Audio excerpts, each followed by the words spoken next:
Hi parents, hope you have had a good December vacation. Welcome back to 2022.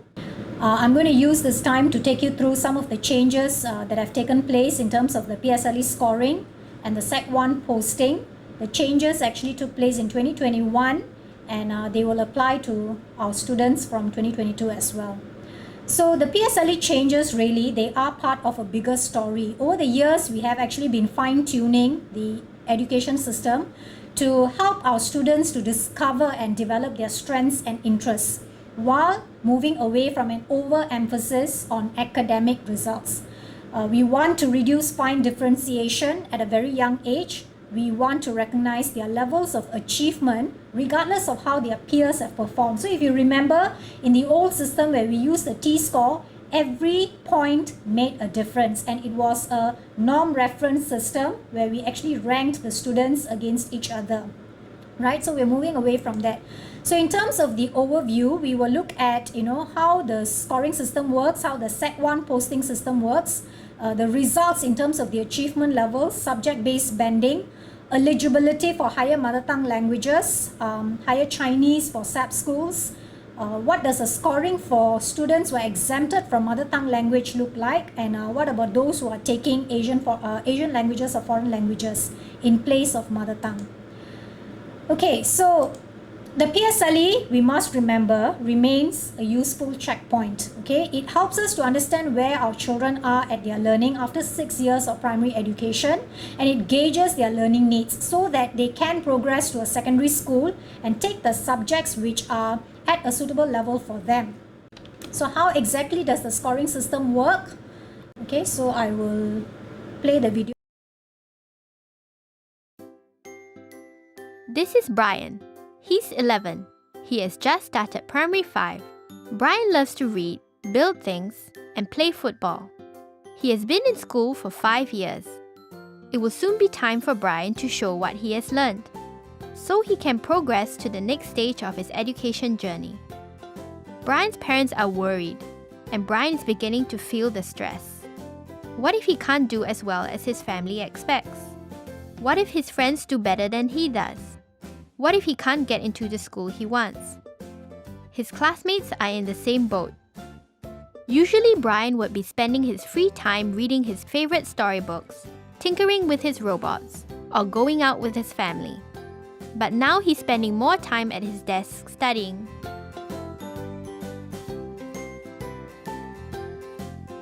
The PSLE continues to be a useful checkpoint to gauge a student's understanding of key concepts and his strengths, which can then guide his future choices.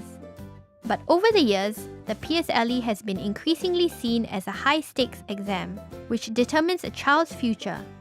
This mindset is causing stress to our children. The PSLE scoring changes intend to reduce excessive competition and overemphasis on academic results. With these changes, Brian will have more time and space to build a strong foundation and pursue his interests. So, what's new? The current T-score system differentiates students finely. This may not be meaningful in the long run. So, we will be replacing the T-score with broader scoring bands. For every subject, students will be assigned an achievement level, which spans a range of marks. AL1 is the highest level. Now, students who score in the same range of marks in a subject will fall into the same achievement level.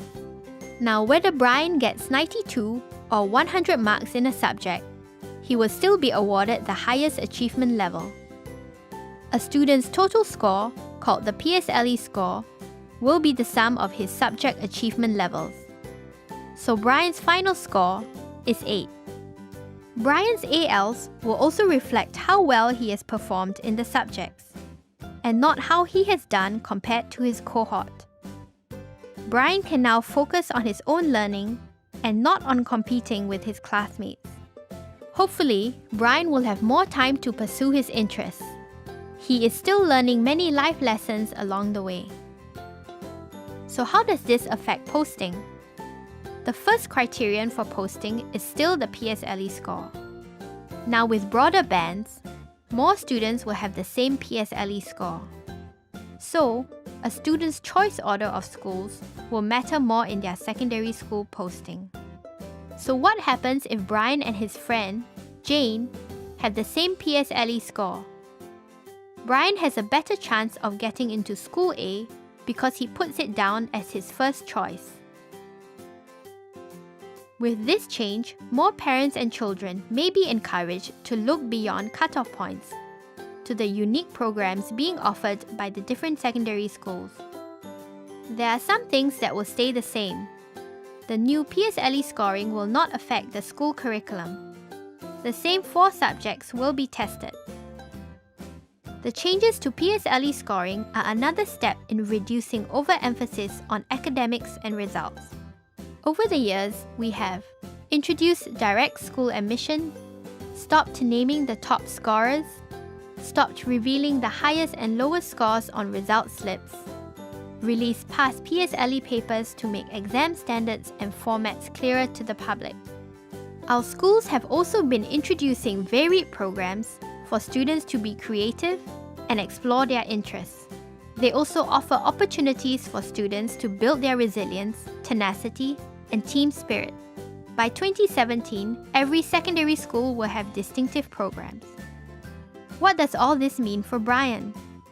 In primary school, Brian develops strong foundation skills, but also has time to discover his strengths and interests. He is in the process of finding out who he is. He chooses a secondary school that suits his interests and abilities, and builds on his existing skills and talents. Brian is always encouraged to look beyond just academic results and enjoy the many experiences at school that help develop his knowledge, skills, values, and character. By the time Brian leaves school, he will have developed an array of abilities that go beyond just textbooks and exams. Brian's success depends on all of us. We will need active support from parents, teachers, and the community to enable our children to reach their potential. Let us work together so that our children can do their best, each in their own way.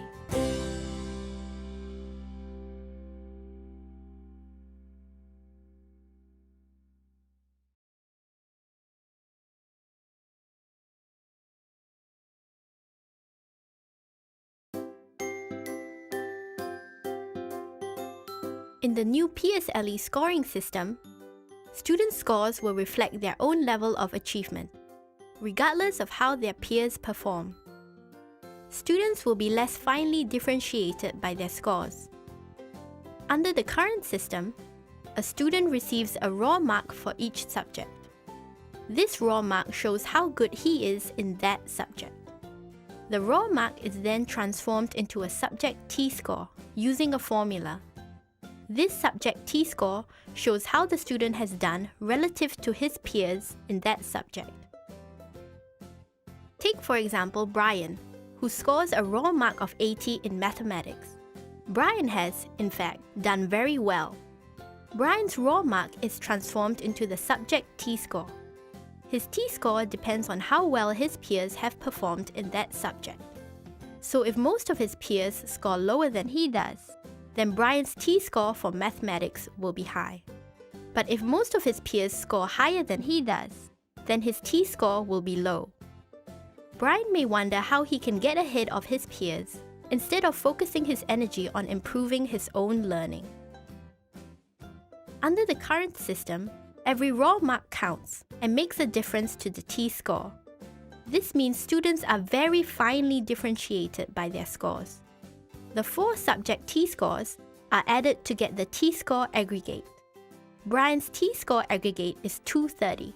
He finds himself placed lower than Jane, whose aggregate is 231. But that 1 point difference between Brian and Jane may not mean that Jane is better prepared for secondary school than Brian. Under the new system, a student receives an achievement level for each subject.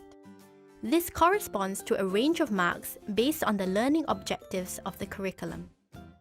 Each achievement level has a set of expectations. If the student fulfills those expectations, he will receive the achievement level. His score will not be affected by how his peers have done. So, If Brian scores 80 marks in mathematics, he will receive the corresponding achievement level, even if most of his peers score higher than he does. This system shows Brian's level of achievement in each subject. This move to achievement levels also means that students will be less finely differentiated, since each achievement level corresponds to a range of marks. Students who perform similarly will be grouped in the same achievement level. The achievement levels from the 4 subjects are added to get the PSLE score, which ranges from 4 to 32. Students will receive one of 29 PSLE scores. This is compared to about 200 T-score aggregates under the current system. With these changes, we want Brian to be better able to focus on his own progress and enjoy learning.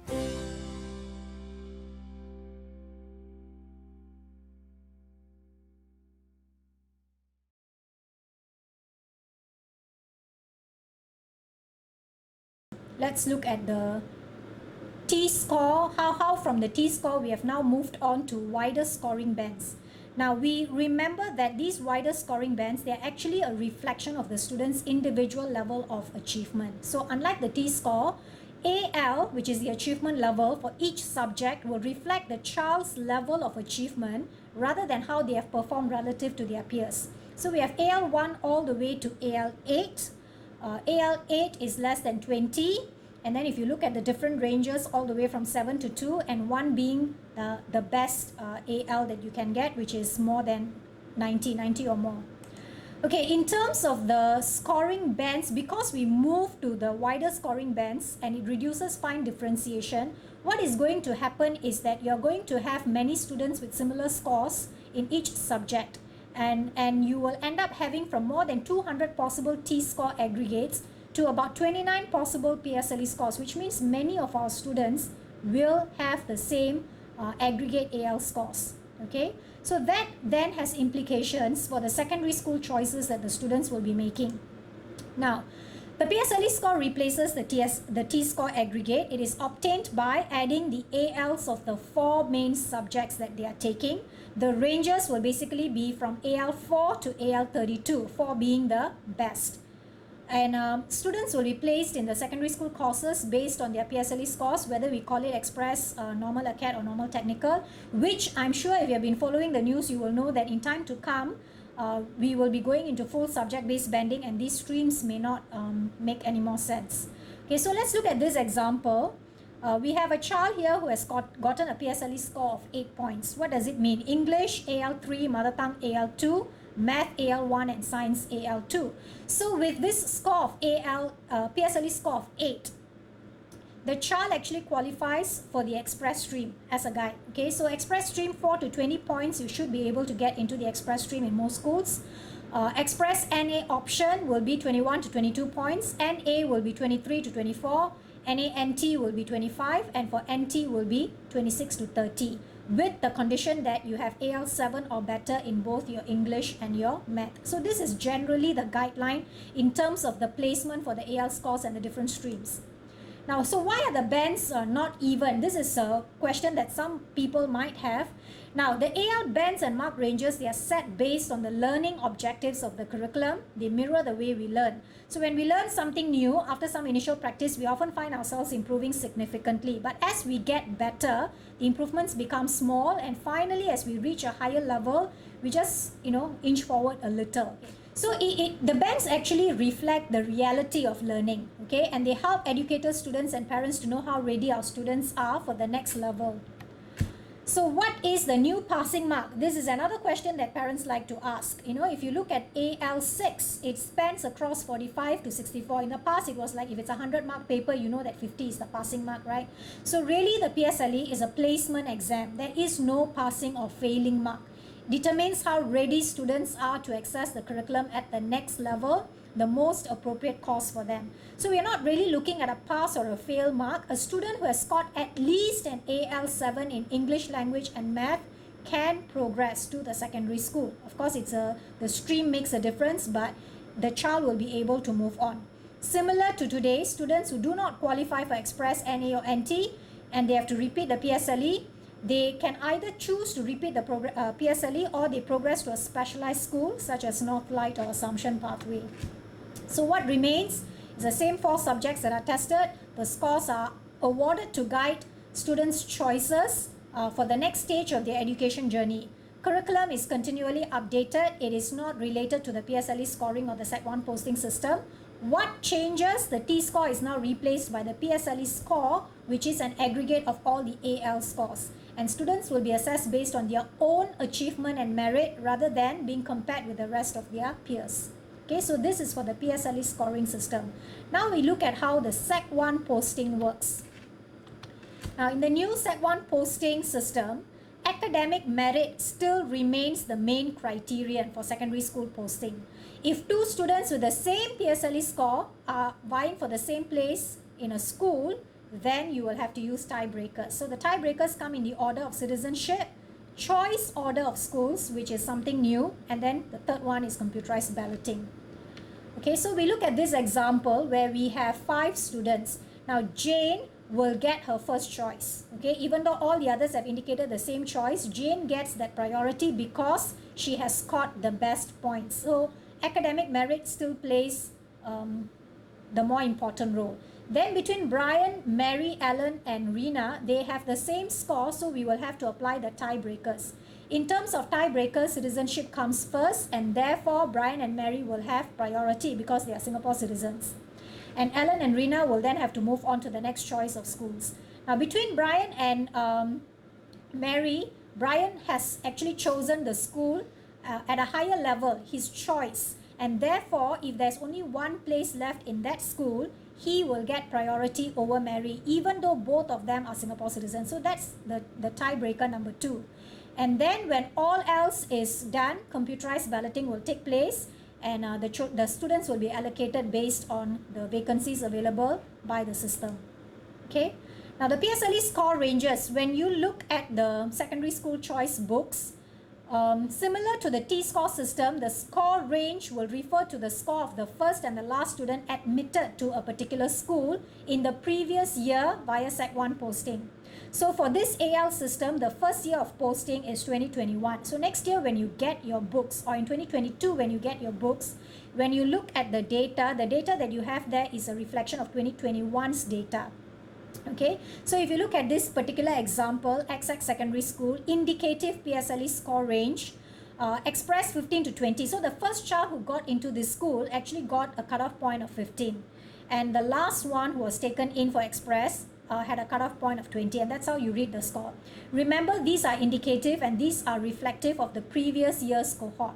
So for the current year, the scores will change depending on the performance of that particular year's cohort. Okay. Now, what the PSLE score ranges show, with a blunter scoring system, there are fewer possible scores. So schools would be less differentiated by the cutoff points, which will then mean that students have a wider range of secondary schools to choose from. So they don't have to chase the last mark. Remember that there is a good spread of schools with COPs across all the different PSLE scores, and the indicative scores range from 6 to 30. There is no school with a cutoff point of 4. Okay? Schools' PSLE score ranges have remained largely stable in recent years. So basically, even as we transition from the T-score to the AL score, the PSLE score ranges for the respective schools are more or less stable. Okay? And if you look at this diagram, it shows you a spread of the different schools over the different parts of the island. So across all the different parts of the island, we have a good spread of schools, so there is no need for us to worry that we will not be able to get into any particular school. There is a good range and there's ample choice for students. Okay, choosing secondary schools, what exactly do you look for? It is very important in this time and age to know the child's strengths and interests when making the school choices. And we need to find a school that will help the child to maximize his or her potential. Now, each school has its own distinctive programs, culture and niche areas. So it is good for you to go and visit the open houses, whether they are online or they have them physically. Go and find out more about the schools. Some of the resources you can use: MOE School Finder tool, secondary school website, school open houses, for example. Go and find out as much as you can. Or if you have siblings or friends or cousins, whoever is there, find out more about the schools and see whether it fits the child. the child needs to know what he or she wants as well.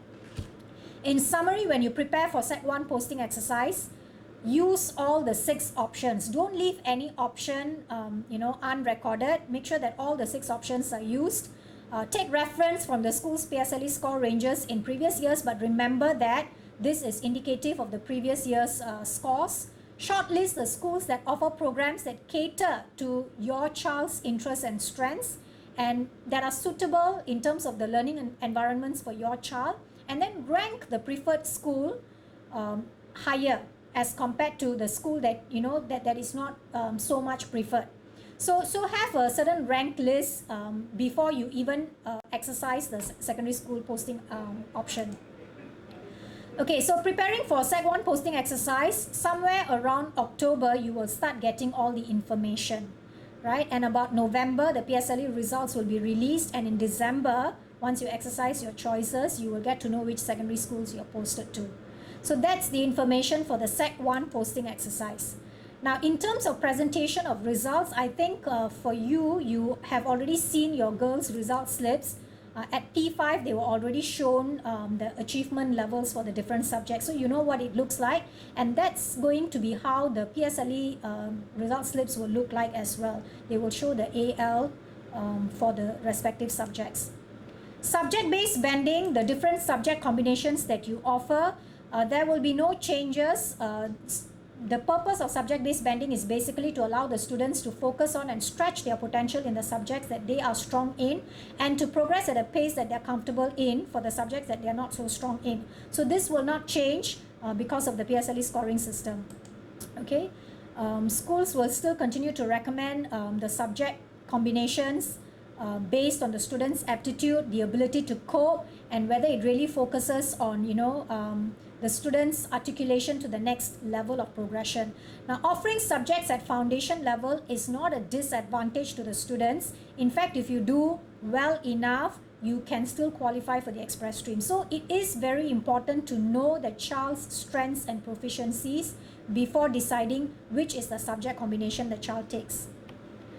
Okay, the scoring level for the foundation level subjects, the grades in the old system, we used to have grade 1 all the way to 4 and then a U grade. Under the new system, we have grades A, B, and C. So if you look at it, grade A 75 to 100, B 30 to 74, anything lower than a 30 is a C. Now these will then translate into achievement levels 6, 7, and 8. So again, when the child takes the subject at the foundation level, the most important consideration is whether that is in the best interest of the child. Can the child perform better if the child is offering the subject at the foundation level or at the standard level? This is a consideration that the school needs to take into as one of the factors in deciding the child subject combination. Okay. Now, in terms of the Sec 1 posting, so if you look at this particular child has taken English and Science at the standard level, Mother Tongue and Mathematics at the foundation level. So you look at it, it is AL3 and AL5, and then a B for Foundation, Mother Tongue, and Maths. Now, what does this translate into in terms of the PSLE score? If you look at the previous slide, the minute the child gets a B, the AL score is a 7. So when you have 3, 7, 7, 5, it adds up to 22. The child actually qualifies for the option of express stroke /NA. Okay. Now, eligibility for secondary school higher mother tongue languages. The criteria is basically the child gets a PSLE score of 8 or better. This is the overall score. Or the child has a score of 9 to 14 in terms of the overall score and an AL1 or 2 in mother tongue or a distinction or merit in higher mother tongue. So this is the criteria for qualifying for HMTL in secondary schools. If you don't meet the criteria, the secondary school still has the option or the flexibility to decide whether it should be offered to the child. Okay, what about HCL for admission into SAP schools? Now, for HCL, the first thing that we will look at in terms of the SAP school admission is merit. So even if the child has taken HCL, but there is another child who has not taken HCL and has done better, the child who has done better will get the place in the SAP school. Then for students who have gotten the same PSLE scores, So if we look at this example, I've got 4 students with a score of 8. Of these 4 students, 3 have offered HCL. Then we will rank them according to whether they have offered the HCL and what is their performance in the HCL. So the one who has gotten a distinction will definitely be ranked higher as compared to the one who has gotten a merit, a pass, and then no HCL. So again, remember, merit, overall PSLE score merit takes precedence. Then we will look at whether if the child has taken HCL, what is the score and whether the child meets the cutoff point for the school. So students will be ranked taking into account their performance for HCL, and the posting advantage will apply before the tiebreakers, okay, for the S1 posting. So if we look at this example here that shows a school that offers HCL, now what this scoring range means is the first child who got in actually had a cutoff point of 5 and scored a distinction for higher mother tongue. And the last child who got into this school had a cutoff point of 12 and scored a pass for the higher mother tongue. So this is how you read the PSLE score ranges when you look at the book. Okay. Now what about scoring for students who are exempted from mother tongue and students who are taking Asian languages or foreign languages in lieu of mother tongue? Okay, for these students, we want to assign the MTL score, and the reference is made to MTL scores of other students who have achieved similar scores for English, Math and Science. It's the same as how we used to do it when we had the T-score system. Okay, so in reviewing the score assignment, we also need to acknowledge that students have valid reasons for taking exemption for their mother tongue and ensuring that there's some parity. So it's a balance, okay, between taking care of the interests of this group of students and making sure that it's fair assessment across the system. So when we look at the new scoring system, we take reference from the peers who have gotten similar scores for English, Math and Science, and we want to maintain parity of treatment for those who are taking foundation mother tongue. So the score range for those who are exempted from mother tongue or Asian foreign languages and foreign language students, it will be from AL6 to 8 for PSLE. Okay, so basically if you look at it, we started this conversation many years back. In 2019, the primary 4 students, we talked about scoring for foundation level subjects, eligibility for secondary school in terms of HMTL and all that. 2020, we actually introduced the achievement levels for the school results. 2021 was the first year that the students went through the achievement level system for PSLE. Okay, and the badges that are coming on from now on will be using this system. So this presentation, the intention is for you to have some ideas. I will also be taking the P6 students through this session so that if they have any questions, they can clarify and they can come back to us. If you have any questions, when you meet the teachers during the parents-teachers briefing session, you can also raise your questions there. Thank you, parents.